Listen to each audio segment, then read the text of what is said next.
Kalau ada orang yang masih mencaci maki habaib, mencaci maki alim alawi, fahuwa jahilun murakkab. Karena kemuliaan kita sebagai manusia ditentukan oleh Allah, bukan berdasarkan siapa keturunan kita. Dan ini yang sedang dibodohi, sedang disihir oleh mereka, bahwa kemuliaan itu hanya berdasarkan keturunan. Orang yang berketurunan mulia, merekalah yang akan mulia. Orang yang sudah keturunan budak tetap selamanya akan jadi budak sampai hari kiamat. Iya.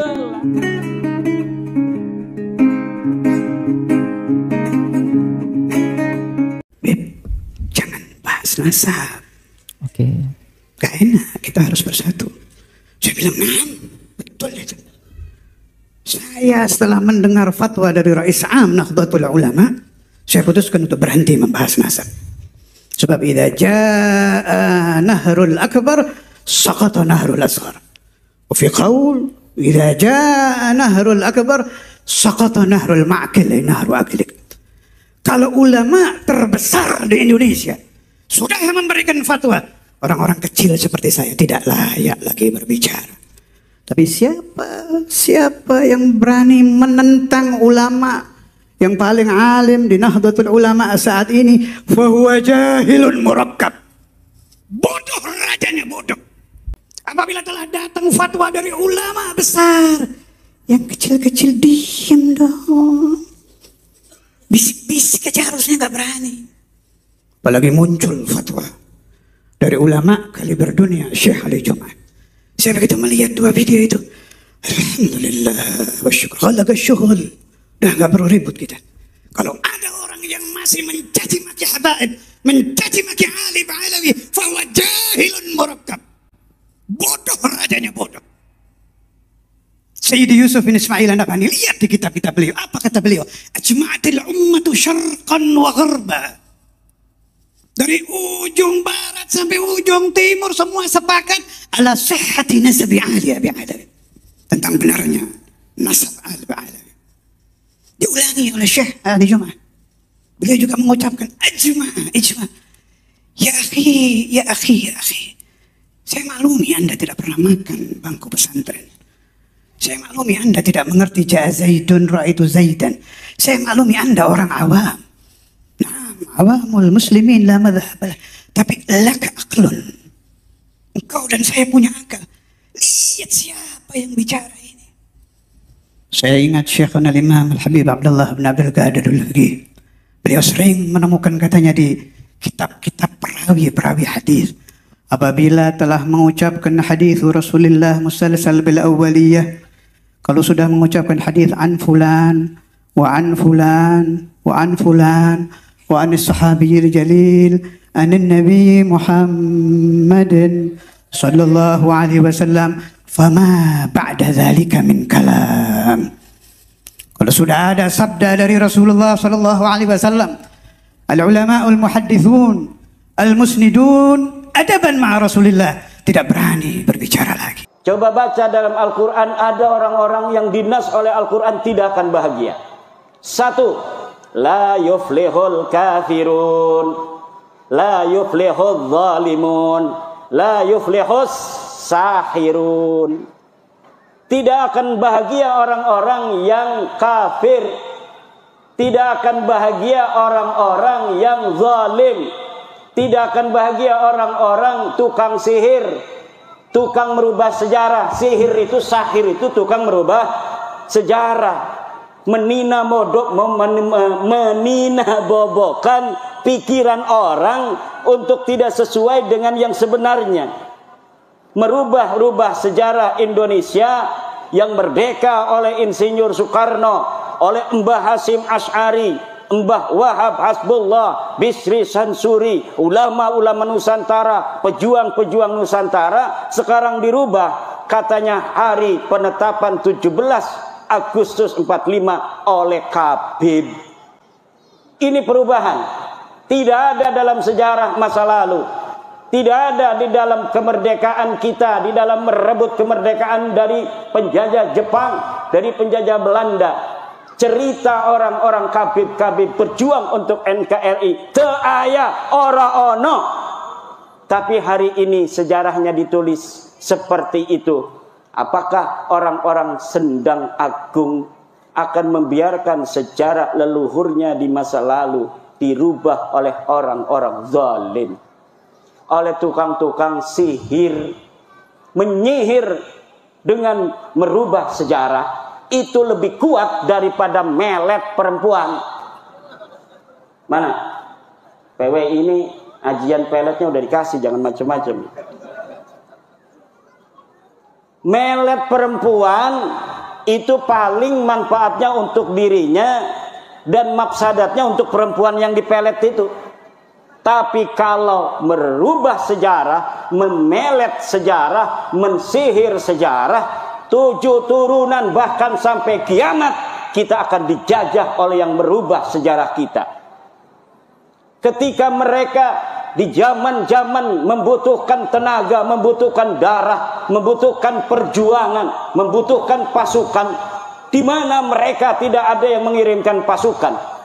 10 November 1945 yang datang ke Surabaya untuk menyerahkan nyawa adalah orang-orang Madura, orang Surabaya, orang Trenggalek, orang Kebumen, orang Pasuruan dan sekitarnya, orang Gresik, orang Jember. Tidak ada dari orang-orang selain nama-nama Jawa dan nama-nama Islam yang asli dari Jawa yang ikut bertempur. Tapi setelah itu hari ini mereka membuat sejarah bahwa katanya leluhur mereka yang menentukan tanggal 17 Agustus sebagai hari proklamasi. Mereka menulis sejarah bahwa sesungguhnya mereka adalah orang-orang yang di balik layar kemerdekaan Indonesia. Pejuang itu di depan layar, bukan di balik layar. Di balik layar itu kedustaan dan kebohongan. Tidak ada pejuang di balik layar. Pejuang itu harus di depan layar. Seperti Kiai Zainun membuka pondok ini dengan kakaknya Kiai Patah Hasan yang luar biasa, doanya sampai menembus langit tadi, mendoakan kita semua yang hadir. Itu ibu-ibu lagi didoain oleh Kiai Patah Hasan. Semoga ibu-ibu banyak duitnya itu. Ibunya diem aja makan snack. Padahal lagi didoain kaya raya. Didoain semoga anaknya jadi kiai, jadi camat, jadi bupati, jadi gubernur, jadi presiden, jadi ketua PBB sekalian. Kenapa? Karena kemuliaan kita sebagai manusia ditentukan oleh Allah, bukan berdasarkan siapa keturunan kita. Dan ini yang sedang dibodohi, sedang disihir oleh mereka, bahwa kemuliaan itu hanya berdasarkan keturunan. Orang yang berketurunan mulia, merekalah yang akan mulia. Orang yang sudah keturunan budak tetap selamanya akan jadi budak sampai hari kiamat. Nah, iya lain ajaran Islam, iki dudu ajarane Islam. Ini ngomong Jawa Sunda karena ada orang Sunda juga tadi. Assalamualaikum, saya dari Pandeglang katanya. Biarin dia doang tuh yang ngerti bahasa Sunda. Juga ada kiai teman saya dari Petir ini rupanya. Masya Allah. Sehat Kiai. Ini khas merah putihnya ini tuh ada di belakang tuh. Ibu-ibu, bapak-bapak, hadirin ma'asyiral muslimin rahimakumullah. Yang tidak akan bahagia lagi, Kiai Zainun, jangan takut-takut. Kiai Zainun. Ini kalau di lab sampai ke pelosok katanya ini. Tenang aja, Kiai pelosok juga sama dengan Kiai Zainun. Terpercaya Habib eta turunan Nabi. Teu ngomong doang teu. Sama semuanya. Kiai-kiai kita itu orang yang punya ma'rifat billah, punya ma'rifat billah. Cuma mereka punya kebijaksanaan kayak Pak Camat. Pak Camat, Pak Bupati, itu mereka jadi bapak bukan hanya untuk kiai. Pak Camat itu anaknya ada yang jawara, ada yang pendekar, ada yang pemabok, ada yang kiai, ada yang santri. Semuanya anaknya Pak Camat, harus dilindungi semua. Makanya dalam setiap desa kadang-kadang Pak Lurah bikin taman bermain. Kiai mah gak bakal bermain-main, itu hidupnya hanya untuk zikir pada Allah. Tapi kenapa kepala desa itu bikin taman bermain? Untuk orang-orang yang gak bisa zikir. Dia bisa tenang kalau ada di taman. Sedangkan manusia itu perlu ketenangan. Kalau kiai nggak keluar rumah dia 2 bulan juga dia biasa-biasa aja. Kenapa? Punya kedekatan dengan Allah yang dia tidak membutuhkan hiburan apapun. Tapi manusia tidak sama. Ada yang kadang-kadang dengan Al-Quran saja dia udah cukup merasa tenteram. Ada yang tidak perlu baca Al-Quran, dia hanya zikir kepada Allah. Ada juga yang butuh selawat baru dia bisa nangis. Kalau baca Sallallahu ala Muhammad, baru dia bisa nangis. Kalau yang baca selawat Kiai Fatah Hasan, Allahumma sholli ala sayyidina, dia enggak nangis. Padahal bagi orang yang sudah mencintai Rasulullah, tidak penting suara enak ataukah tidak. Ketika disebut nama Muhammad, maka dia langsung ada setrum jepret kepada baginda Nabi besar Muhammad sallallahu ala Muhammad. Ada orang yang butuh musik juga. Dia kalau mendengarin musik-musik yang semangat, dia jadi semangat. Kalau dia tidak mendengarkan musik semangat, dia mewek, dia memble. Itu ada yang begitu. Jadi manusia itu diciptakan oleh Allah bermacam-macam warna. Camat, bupati, presiden, itu yang suka sholat anaknya, yang gak suka sholat anaknya, yang suka ngerampok juga anaknya, yang harus diberi hak sesuai dengan amalnya. Dia benar harus dihukum, tetapi dimasukin penjara, dikasih makan sama negara. Kalau kata saya itu para koruptor masukin penjara nggak usah dikasih makan. Coba lihat 12 hari udah mati apa belum. Tapi nggak begitu sama negara itu, sama presiden, sama bupati. Tetap yang nakal pun perampok, penjudi, tukang judol. Bu, suaminya ada yang judol apa tidak? Yang sabar aja. Paling kebun sawit nanti dijual gitu. Jangan sampai ibu-ibu suaminya suka main judi online, berbahaya. Itu tidak akan ada orang kaya raya dengan judi. Teraya. Kalau pengen kaya raya, nanam sawit, jual, celengin. Nanam padi, jual, celengin. Nabung 5.000, kaya raya nanti. Guru-guru, insya Allah jangan khawatir. Dana bosnya tidak akan dikurangi karena efisiensi. Amin ya rabbal alamin. Tenang aja. Negara kita kaya raya, Bu. Negara di dunia ini yang paling kaya raya adalah Indonesia. Jangankan pohon, tongkat saja itu ditanam akan jadi pepohonan.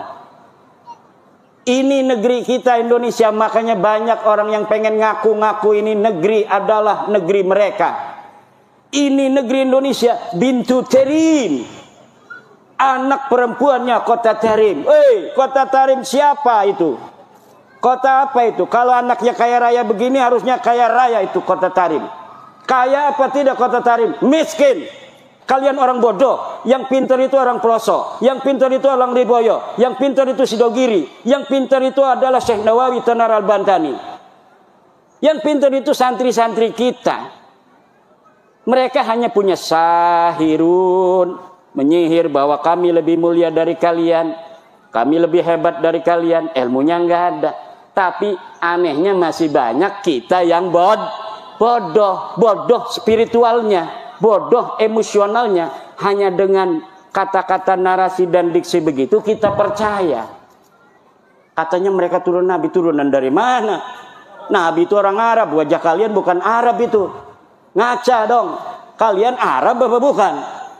Tes DNA-nya aja bukan orang Arab, orang India, orang Kaukasus. Ini apa ini artinya? Artinya mereka bukan turunan Nabi, wajahnya bukan wajah Arab, wajah India. tes DNA haplogrup G, orang mana itu? Orang Kaukasus, jalur lakinya. Jangankan turunan Nabi Muhammad, turunan Nabi Ibrahim aja kagak.